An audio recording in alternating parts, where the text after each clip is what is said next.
Welcome back to Vinaya भटक्या. आजच्या टूरचा तिसरा दिवस आहे. आम्ही आहोत कारगिलमध्ये आणि कारगिलच्या हॉटेलचा मग इथे हा व्ह्यू आहे. जरा थोडासा दिसत नसेल बरोबर, पण हा व्ह्यू छान व्ह्यू आहे. व्हिडिओमध्ये तुम्हाला हा व्ह्यू दिसेलच. आता आम्ही निघालो आहे कारगिलवरनं लेहला. साधारण 220 किलोमीटरचं अंतर आहे. 6 ते 7 तास लागतील, कारण मध्ये 2-4 स्पॉट्स आहेत साईटसीइंगचे, ते करणार आहोत. थंडी म्हणावी तशी काहीच नाही आहे. 26-27 डिग्री टेम्परेचर आहे. फार जास्त काय गरम पण नाही आणि फार जास्त थंड पण नाही. बऱ्यापैकी वेदर आहे. आता चालू आहे ब्रेकफास्टला, आणि ब्रेकफास्ट झाल्यानंतर मग आम्ही सगळे निघू ते कारगिलच्या दिशेने. साधारण 6 तासाचा प्रवास आहे. त्या प्रवासामध्ये जे काय दिसेल त्याचा सुद्धा व्हिडिओ आपल्याला दिसेल.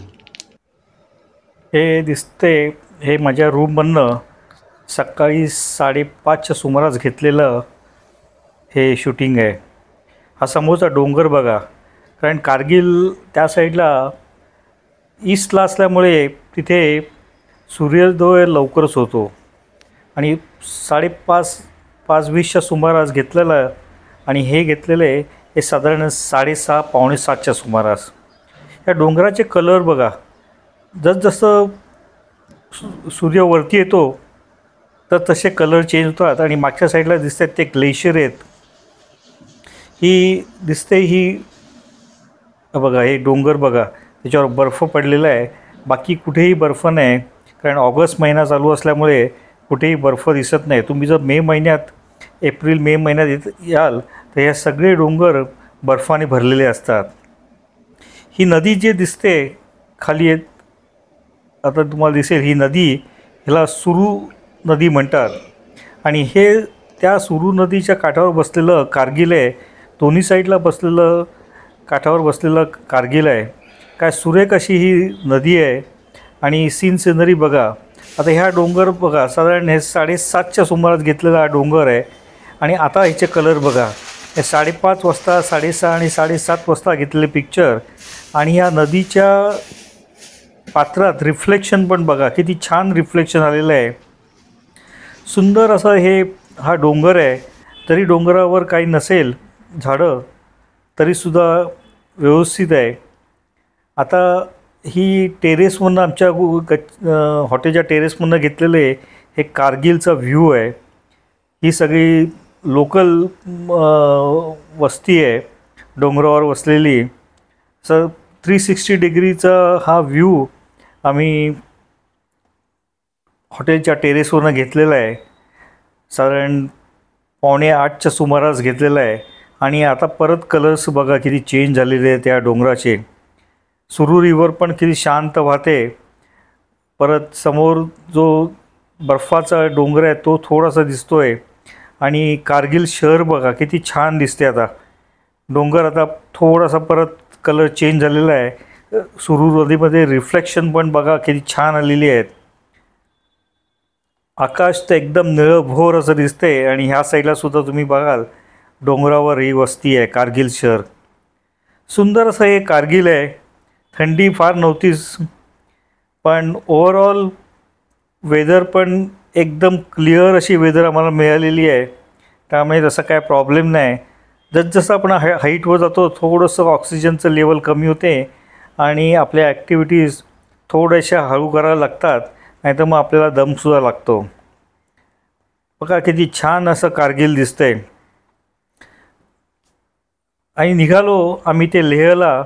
NH1नी आम्ही जाणार होतो, पण NH1ला काही ठिकाणी लँडस्लाईड झाल्यामुळे आम्हाला एक दुसरा मार्गाने डायव्हर्ट केलं गेलं.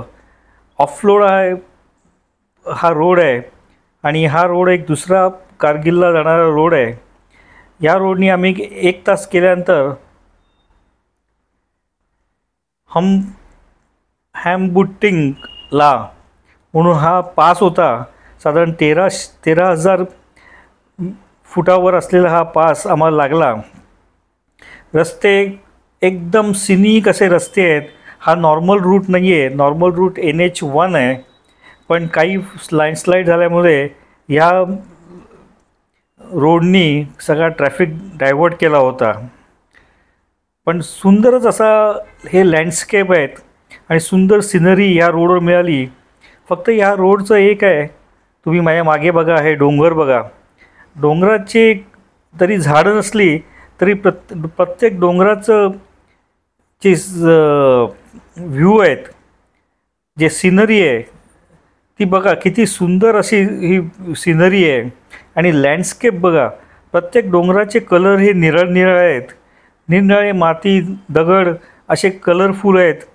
आणि हा जो पास आहे, या पासवर बरेचसे लोकसुद्धा दुसऱ्या ट्रिप आल्या होत्या.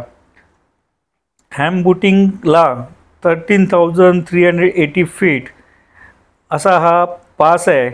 आणि खूप जोराचा वारा होता. ही आमची बस आहे आणि ही दुसऱ्या टूर्सची बस आहे. तिथे साधारण आम्ही एक अर्धा तास टाईमपास केला, फोटोग्राफी केली आणि पुढे निघालो.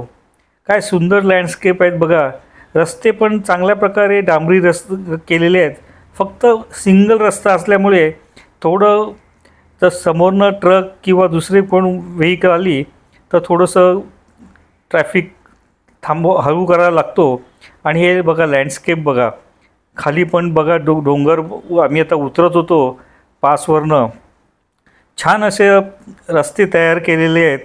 आणि हा पर्यायी रस्ता आहे NH1चा, तरीसुद्धा चांगल्या प्रकारे हा रस्ता आहे. आणि हा खरंच सिनिक असा हा रोड आहे. नंतर आम्ही निघालो आणि आम्हाला कंटिन्युअस पॅरलल हे इंडस रिव्हर ही लागली आणि त्याला पॅरलल आम्ही कंटिन्युअस जात होतो. काय सिनिक कसं आहे. बटालिक त्याला ह्या रोडला म्हणतात, कारगिल लेह वाया बटालिक. बटालिक हे जवळजवळ बॉर्डरच्या जवळच आहे. आणि हा जो रोड आहे हा आर्यन व्हॅलीमधनं जाणारा रोड आहे. आर्यन व्हॅली एक चांगला टुरिस्ट स्पॉट म्हणून ओळखला जातो. बघा काय छान आहे. आणि हे आम्ही थांबलो होतो एका विलेजमध्ये. आणि हे समोर दिसते इथे हॉलिडेज कॅम्पसुद्धा आहेत. बघा काय छान आहे. गारकोनी म्हणून एक गाव आहे. हे आर्यन व्हॅलीमधले 4 गावं आहेत, त्याच्यामधलं हे एक गाव आहे. आणि काय सुंदर सिनरी आहे बघा, सुंदर लँडस्केप आहेत. आणि आर्यन व्हॅलीमध्ये 4 गावं आहेत, त्याच्यापैकी एक आहे. आणि हे साधारण 160 किलोमीटर लेहपासून आहे. काय सुंदर आहे बघा. लँडस्केप अतिशय सुंदर आहे. फक्त ह्या रोडचा प्रॉब्लेम म्हणजे सिंगल रोड आहे. आणि ही इंडस नदी अगदी जोरात वाहत आहे. आजूबाजूला ग्रीनरीसुद्धा बऱ्याच ठिकाणी तुम्हाला दिसते. ट्रॅफिकचा प्रॉब्लेम म्हणजे मोठे जर ट्रक आले तर आपल्याला इथे प्रॉब्लेम होतो. कारण हा NH1ला सबस्टिट्यूट रोड आहे. NH1ला मागे सांगितल्याप्रमाणे लँडस्लाईड झाली होती आणि त्या लँडस्लाईडमुळे सगळा ट्रॅफिक हा डायव्हर्ट केला होता. हा नू विलेज आहे. इथे हे JCBचं काम चालू होतं. म्हणजे जिथे लँडस्लाईड होतात तिथे हे JCB घेऊन जातात. BRO ही रस्त्याचे मेंटेनन्स करतात. आणि हे आता JCB दुसरीकडे चाललेलं आहे. हे JCB पण बघा कसं ट्रकवर चढवत आहेत. काय सुंदर प्रकारे ही टेक्निक वापरतात. ड्रायव्हरचं स्किल पण बघा. एवढी हेवी ही क्रेन आहे JCB, ती दुसऱ्या ट्रकवर टाकून आता दुसरीकडे घेऊन चाललेले आहेत. कारण इथे जेव्हा ही आणली होती तेव्हा इथे मोठी लँडस्लाईड होती. ती लँडस्लाईड साफ करून आता हे परत दुसरीकडे चालले. ह्या रोडवरचा प्रॉब्लेम एकच आहे की इथे भयंकर लूज स्टोन्स आहेत. आणि जर पाऊस पडला तर बऱ्याच वेळा इथे लँडस्लाईडसुद्धा होते. आणि लँडस्लाईड झाली तर मात्र 2-2 तास 3-3 तास थांबावं लागतं. तिथून आम्ही निघालो. आणि हे रस्ते पण बघा. लेह लडाखला यायचं असेल तर तुम्हाला लँडस्केप बघायला लागतात. असं करून आम्ही आलो खालसी म्हणून एक टाऊन आहे. इथे आमचं पोलिसचं चेकिंग होतं. तिकडून आलो आणि कालसीलाच NH1 हा रस्ता मिळतो. इथे आम्ही जेवायला थांबलो होतो लंच करता. हॉटेलला खूप गर्दी होती, पॉप्युलर हॉटेल होतं. तरीसुद्धा आम्हाला 10 लोकांकरता त्यांनी सेपरेट व्यवस्था करून दिली आणि छानपैकी व्हेजिटेरियन जेवण आम्हाला इथे मिळालं. जेवण झाल्यानंतर आम्ही परत निघालो आणि आम्ही NH1नी निघालो, कारण NH1 आम्हाला त्या रस्त्याला परत मिळाला. आणि आता डबल लाईन सुरू झाल्यामुळे ट्रॅफिक पण फास्ट होता आणि तसा काही ट्रॅफिक जामचा प्रॉब्लेम येण्याचा संबंध नव्हता. पण डोंगर पण बघा, दर 15 मिनटांनी 10 मिनटांनी डोंगराचा कलर, रॉक्सचा कलर निरनिराळा होत जातो. आणि असं करत आम्ही पोचलो ते संगम व्ह्यू पॉईंटला. ॲल्टिट्यूड 10,657 आहे आणि इथे 2 नद्या मिळतात. त्या 2 नद्या इंडस आणि झंस्कार रिव्हर अशा भेटतात. दोन्ही रिव्हर्सचा रंग आहे तो डिफरंट आहे, पण आता सध्या थोडासा पाऊस पडल्यामुळे थोडीशी कलर डिफरन्स तर व्हिडिओमध्ये तुम्हाला दिसणार नाही. अदरवाईज एकदम क्लिअर डिफरन्स दोघांच्या पाण्यामध्ये दिसतो. आणि खाली दिसतोय हा रिव्हर राफ्टिंग पॉईंट आहे. ज्याला रिव्हर राफ्टिंग करत असेल तो इथे येऊ शकतो. नंतर मग पुढे आम्ही आलो तर तिथे चांगल्यापैकी संगम बघण्याकरता रेलिंग केलेलं आहे आणि ओव्हरऑल तुम्हाला व्हॅलीचा व्ह्यूसुद्धा चांगला दिसतो. हा बघा, हा दिसतोय हा संगम व्ह्यू पॉईंट आणि किती गाड्या लागलेल्या आहेत. नंतर आलो ते आम्ही मॅग्नेटिक हिलला.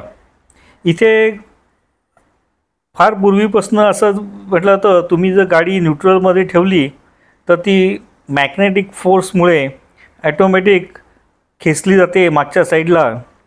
पण आता थोडंसं तर तिथे काय एवढं वाटत नाही. पुढचा स्टॉप होता गुरुद्वारा पत्तर साहेब. आणि हे सगळं मिलिटरीवाले हा गुरुद्वाराचं डे टू डे हे आपले मिलिटरीवाले बघतात. तुम्हीसुद्धा इथे आल्यानंतर जायच्या अगोदर ह्या गुरुद्वाराबद्दलची जी काय हिस्ट्री आहे ते सगळं वाचून जा, म्हणजे तुम्हाला या गुरुद्वाराचं इम्पॉर्टन्स कळेल. शांतता पाळायला लागते. व्हिडिओग्राफी इथे आतमध्ये अलाउड नाही आहे. फक्त तुम्ही जे घेऊ शकतात ते फोटो. आणि त्या गुरुद्वारामधले हे बघा, हा पत्थर आहे, ह्याची हिस्ट्री तुम्ही नक्कीच वाचून जा. बाहेरचं पण बघा किती छान आहे. आम्ही जेव्हा आलो तेव्हा पाऊस पडायला लागला, मोठमोठ्या गारा पडत होत्या. असं करत आम्ही जे पोचलो ते याकटेल म्हणून आमचं लेहचं जे हॉटेल होतं त्या हॉटेलला पोचलो. सुंदर असं हॉटेल आहे, मार्केटमध्येच असलेलं हे हॉटेल आहे. एंट्रन्समध्ये छानपैकी अशी बसायला जागा केलेली आहे टुरिस्टना गप्पा मारण्याकरता. आणि आजूबाजूच्या भिंतीसुद्धा छानपैकी अशा पेंट केलेल्या आहेत. छान असं हे हॉटेल आहे, मेन मार्केटमध्येच आहे. त्यामुळे हॉटेलमधनं जाऊन मार्केटमध्ये खरेदी करायची असेल तर अगदीच सर्व गोष्टी ह्या जवळ आहेत.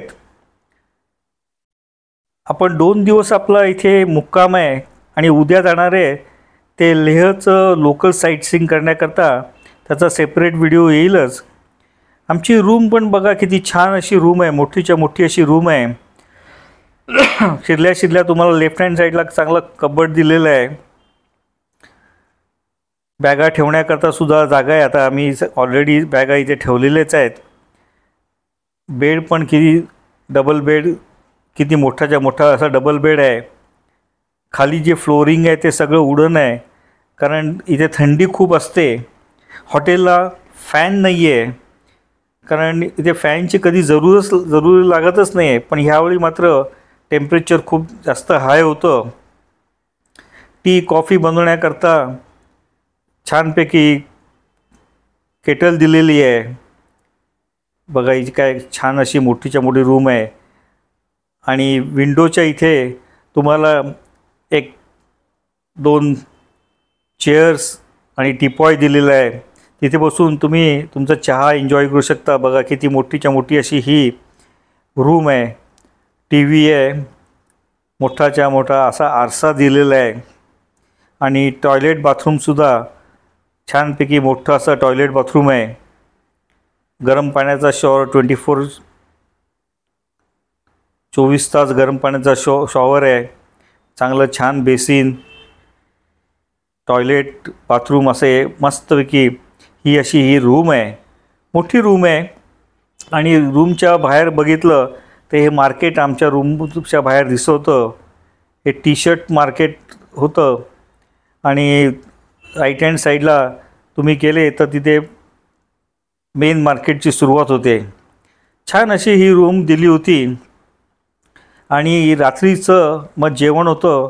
तर आज या हॉटेलमध्ये जेवण होतं हे चायनीज मेनू होता.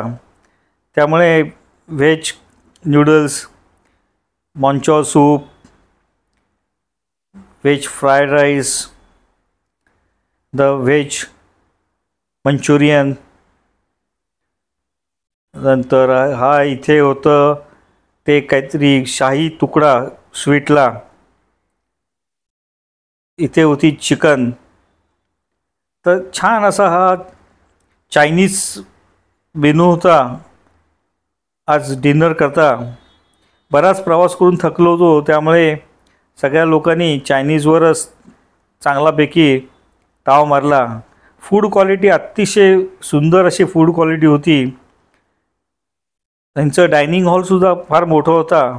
आमच्याबरोबर दुसरी टूर पण होती. त्यांचे एक 30 जणं, आमचे 10 जणं, असे 40-50 जणं आज डायनिंग हॉलमध्ये जेवणाकरता होते. तर असा होता आमचा तिसरा दिवस. व्हिडिओ आवडल्यास लाईक करा, शेअर करा, माझ्या चॅनलला सबस्क्राईब करायलासुद्धा विसरू नका. चौथ्या दिवशी आपण जाणार आहोत ते लेहचं लोकल साईट सीइंग बघण्याकरता, आणि त्याचासुद्धा व्हिडिओ सेपरेट येईल. तोपर्यंत बाय बाय.